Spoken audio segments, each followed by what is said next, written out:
Here's another thing about the pinch pot.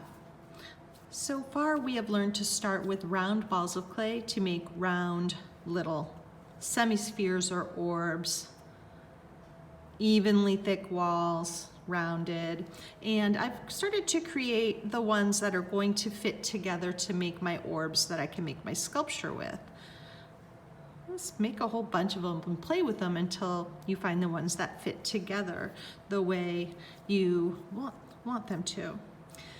But you don't have to start with a round ball to make a round pinch pot. In fact, if you don't want a round pinch pot, you can start with a different shaped ball of clay. So for your sculptural piece, you may want something more of a cone, for instance. As long as the object is still about the size of your hand, you can make a pinch pot. So a larger ball of clay where you couldn't get your thumb all the way to the bottom would not work for this technique. There are other ways of making larger cones, but let's say I want to make my pinch pot a cone.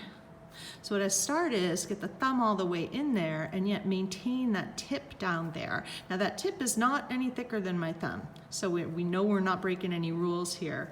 And then begin to slowly pinch in a circular fashion